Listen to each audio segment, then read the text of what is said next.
Hi guys, welcome back to the channel. ఈ వీడియోలో మీ ముందుకు తీసుకొచ్చిన ప్రోడక్ట్ వచ్చేసి క్వింటిస్ మానిటర్ లైట్ బార్ అనమాట. ఇది ఒక ప్రీమియం సొల్యూషన్ అని చెప్పొచ్చు మీరు యూస్ చేసిన వర్క్ స్పేస్కి. ఈ లైట్ బార్ వచ్చేసి మనకి ఇన్ బిట్వీన్ 8,000 to 9,000 రూపీస్ లోపల అయితే ఉంటుంది అనమాట. ఈ ప్రైస్ రేంజ్కి దీంట్లో ఉన్న ఫీచర్స్ చాలా అంటే చాలా బాగున్నాయి. ఈ వీడియోలో నేను ఫోకస్ చేస్తుంది మెయిన్ 3 థింగ్స్ అనమాట. ఒకటి అన్బాక్సింగ్, తర్వాత సెటప్, తర్వాత ఎలా యూస్ చేయాలి ల్యాప్టాప్ కానీ ఇంకొంచెం ఎక్స్ట్రా థింగ్స్ కూడా అయితే ప్రొవైడ్ చేస్తాను. నేనైతే ఒక డీటెయిల్డ్ రివ్యూ అయితే పోస్ట్ చేస్తాను ఈ మానిటర్ లైట్ బార్ గురించి కొన్ని వారాలు యూస్ చేసిన తర్వాత అనమాట. ఒకవేళ మీరు ఈ వీడియోని లేట్గా చూస్తున్నారు అంటే కింద డిస్క్రిప్షన్ బాక్స్ లేకుంటే పైన ఉన్న ఐకార్డ్స్ అయితే చెక్ చేయండి, ఆ వీడియో అయితే ఉంటుందన్నమాట.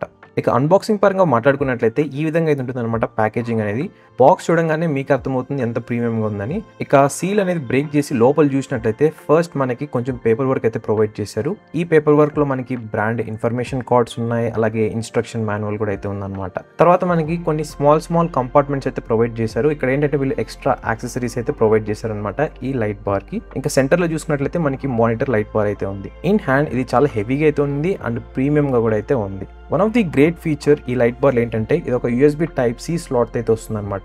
సో మీరు ఈజీగా అయితే డిఫరెంట్ కేబుల్స్ తో కూడా అయితే కనెక్ట్ చేసుకోవచ్చు. ఇన్ కేస్ ఒకవేళ మీరు ఈ మెయిన్ కేబుల్ ని మర్చిపోయారు లేకుంటే పాడైపోయింది అంటే. ఇక ఈ లైట్ బార్ బాటిల్ చూసినట్లయితే మనకు ఒక వెయిటెడ్ హోల్డర్ అయితే ప్రొవైడ్ చేశారనమాట.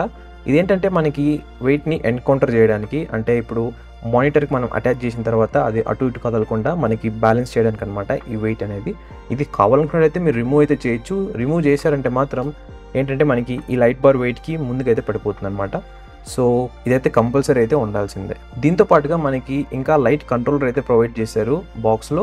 దీని గురించి కొద్దిసేపట్లో చెప్తాను ఎలా కంట్రోల్ చేయాలి, ఎలా ఆప్షన్స్ వర్క్ అవుతాయని. హానెస్ట్గా మాట్లాడుకున్నట్లయితే నాకు ఇది ఒక చిన్న మినీ అలెక్సా లాగైతే ఉందన్నమాట. దీంతో పాటుగా మనకి కొన్ని ఎక్స్ట్రా అటాచ్మెంట్స్ కూడా అయితే ప్రొవైడ్ చేశారు బాక్స్లో. ఒకవేళ మీ మానిటర్ యొక్క థిక్నెస్ అనేది డిఫరెంట్గా ఉన్నట్లయితే ఇవి అటాచ్ చేసి ఈజీగా అయితే ఈ లైట్ బార్ని యాడ్ చేయొచ్చు అనమాట మీ మానిటర్. ఆల్సో మనకు ఒక Type-C to Type-A కేబుల్ అయితే ప్రొవైడ్ చేశారు. దీని లెంత్ కూడా చాలా అంటే చాలా ఎక్కువ అయితే ఉందన్నమాట. సో ఒకవేళ మీరు పెద్ద పీసీస్ యూస్ చేస్తున్నా కూడా ఈజీగా అయితే కనెక్ట్ చేసుకోవచ్చు. మనకి బాక్స్లోనే బ్యాటరీస్ అయితే ప్రొవైడ్ చేశారు ఈ కంట్రోలర్కి. ఇది చాలా గ్రేట్ థింగ్ అని చెప్పొచ్చు.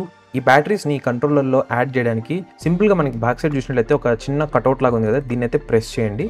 ప్రెస్ చేయగానే మనకి ఈ బ్యాక్ ప్యాన్ అనేది ఓపెన్ అయిపోతుంది అనమాట. ఈ బ్యాక్ ప్యాన్ అనేది మ్యాగ్నెట్స్ అయితే అటాచ్ అయి ఉందన్నమాట, అందుకే చాలా స్మూత్గా అయితే ఓపెన్ అయిపోతుంది. తర్వాత బ్యాటరీస్ యాడ్ చేయండి. ఇకపోతే దీంట్లో ఎటువంటి ఆన్ లేకుంటే ఆఫ్ చేసే స్విచ్ అయితే లేదనమాట. జస్ట్ బ్యాటరీస్ యాడ్ చేసేసి ఈ లైట్ బార్ని మానిటర్కి లేకుంటే పవర్ బ్యాంక్ కనెక్ట్ చేసి యూస్ చేయడం అంతే అనమాట. ఇప్పుడు మాట్లాడుకుందాం ఈ కంట్రోలర్ ఫంక్షన్స్ గురించి. ఫస్ట్ వచ్చేసి ఒకవేళ మీరు ఈ లైట్ని ఆన్ లేకుంటే ఆఫ్ చేయాలనుకున్నట్లయితే టాప్ సైడ్ ఒకసారి అయితే ప్రెస్ చేయాలన్నమాట. ఇది బటన్ లాగా అయితే మీకు ఫీడ్బ్యాక్ అయితే ఇస్తుంది. సింగిల్ ప్రెస్ చేస్తే ఆన్ అవుతుంది, సింగిల్ ప్రెస్ చేస్తే ఆఫ్ అవుతుంది. ఒకవేళ మీరు డబుల్ ప్రెస్ చేసినట్లయితే ఆన్ చేసిన తర్వాత ఇదైతే ఆటోమేటిక్ లైట్ సెన్సార్ని అయితే యాక్టివేట్ చేస్తుంది అనమాట. సో దట్ మీ చుట్టూ ఉన్న లైట్ని బట్టి ఈ లైట్ బార్ ఇంటెన్సిటీ కూడా అయితే చేంజ్ అవుతుంది అనమాట. ఒకవేళ మీరు పైన కనిపిస్తుంది రొటేట్ చేసినట్లయితే ఇదేంటంటే మీకు టెంపరేచర్ అనేది కూల్ నుంచి వామ్ లేకుంటే వామ్ నుంచి కూల్గా అయితే కన్వర్ట్ అవుతుంది. ఇకపోతే సెంటర్లో పెద్దగా కనిపిస్తుంది చూసారా, ఇది కూడా నాబ్ లాగా అయితే వర్క్ అవుతుంది అనమాట. సేమ్ ఇప్పుడు మనం ఫ్యాన్కి ఎలా అయితే ఇండికేటర్ తిప్పుతామో అదే విధంగా అనమాట. దీని ద్వారా ఏంటంటే మీరు బ్రైట్నెస్ అనేది ఇంక్రీజ్ ఆర్ డిక్రీజ్ అయితే చేసుకోవచ్చు. ఇకపోతే ఇక్కడ మీరు చూసినట్లయితే బ్లూ లైట్ ఇండికేటర్ అయితే ఆన్ అయితే ఉంది కదా, దీని అర్థం ఏంటంటే మీరు ఆటోమేటిక్ బ్రైట్నెస్ అడ్జస్ట్మెంట్ సెన్సర్ని అయితే ఆన్ చేశారని. సో ఇక్కడ మనకి సెన్సార్ కూడా అయితే ఉంటుంది అనమాట దీనికి బ్యాక్ సైడ్. మీరు ఈవెన్ చేత్తో క్లోజ్ చేసినా కూడా ఇది మనకి ఎక్కువ బ్రైట్గా అయితే కనిపిస్తుంది. సో ఇవన్నమాట ఫంక్షన్స్ అనేది ఈ కంట్రోలర్ది. ఇప్పుడు మాట్లాడుకుందాం అసలు ఈ లైట్ బార్ని మానిటర్కి యూస్ చేయొచ్చు అని. నా దగ్గర అయితే ప్రజెంట్ ఎక్స్టర్నల్ మానిటర్ అయితే లేదనమాట. సో నేనైతే ఈ 15.6 ఇంచ్ గేమింగ్ ల్యాప్టాప్కి అయితే కనెక్ట్ చేశాను.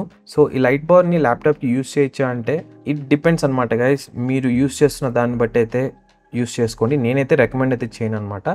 ఎందుకంటే ఇప్పుడు మనకి ల్యాప్టాప్ స్క్రీన్స్ చాలా స్లిమ్గా అయితే వస్తున్నాయన్నమాట. అంటే నేను థిక్నెస్ పరంగా మాట్లాడుతున్నాను. ఇక్కడ మీరు చూడొచ్చు నా ల్యాప్టాప్ది కూడా కెమెరాలో ఎక్కువ అయితే కనిపిస్తుంది కానీ బట్ ఇన్ రియాలిటీ ఇది చాలా అంటే చాలా స్లిమ్గా అయితే ఉంటుంది అనమాట. దీనివల్ల మెయిన్ ప్రాబ్లం ఎక్కడొస్తుంది అంటే ఒకవేళ మీ ల్యాప్టాప్ యొక్క హింజ్ కానీ లేకుంటే అండ్ ఇది అటాచ్ చేస్తున్నప్పుడు అన్ఈవెన్గా పెట్టారనుకోండి, చాలా ఛాన్సెస్ అయితే ఉన్నాయన్నమాట. మీ డిస్ప్లే బెండ్ అయిపోవచ్చు లేకుంటే క్రాక్ కూడా అయితే అయిపోవచ్చు. సో మీరు మళ్ళీ కొత్త డిస్ప్లే అయితే వేయించుకోవాల్సి వస్తుంది. ఒకవేళ మీరు యూస్ చేసిన ల్యాప్టాప్ చాలా థిక్గా అండ్ హింజ్ కూడా చాలా స్ట్రాంగ్గా ఉంది అంటే యూస్ చేయొచ్చు, ఎటువంటి ప్రాబ్లం అయితే లేదు. నాకు తెలిసి అలాంటి ల్యాప్టాప్స్ ప్రెజెంట్లో అయితే లేవనుకుంటున్నాను. ఇప్పుడు మీతో షేర్ చేసుకుంటాను అసలు ఎందుకు ఈ లైట్ బార్ అనేది యూస్ చేయాలి, దీనివల్ల యూజెస్ ఏంటి అని. ఫస్ట్ థింగ్ వచ్చేసి మీ ఐ స్ట్రెయిన్ అయితే తగ్గిస్తుంది అనమాట.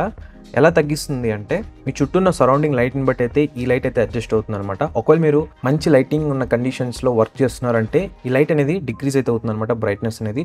ఒకవేళ మీరు డార్క్ అంటే చీకటిగా ఉన్న ప్రదేశంలో వర్క్ చేస్తున్నారంటే దీని లైట్ అయితే ఎక్కువ అయితే అవుతుంది అనమాట. సో దట్ మీకు ఈవెన్ లైటింగ్ అయితే ప్రొవైడ్ చేస్తుంది. ఇక నెంబర్ 2 వచ్చేసి గ్లేర్ని అయితే ఎలిమినేట్ చేస్తుంది అనమాట.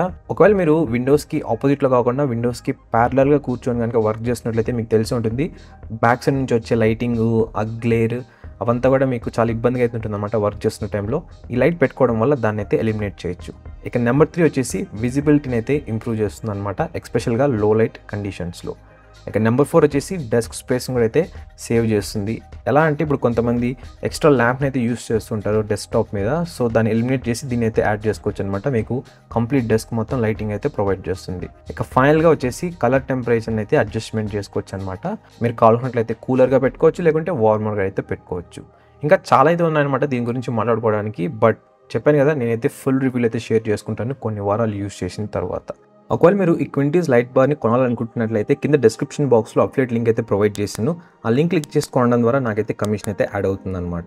అంతేకాకుండా మీరు ఆ లింక్ క్లిక్ చేసి ఏ ప్రోడక్ట్ కొన్నా కూడా అమెజాన్లో నాకు కొంచెం కమిషన్ అయితే యాడ్ అవుతుంది. సో దట్ ఇలాంటి ప్రోడక్ట్ రివ్యూస్ ఫ్యూచర్లో ఇంకా మరిన్ని అయితే చేయగలను అనమాట. Thank you so much in advance మీరు ఈ హెల్ప్ చేస్తున్నందుకు. మరొక వీడియోతో మళ్ళీ మీ ముందుకైతే వస్తాను. అంతవరకు Tata, by by and take care.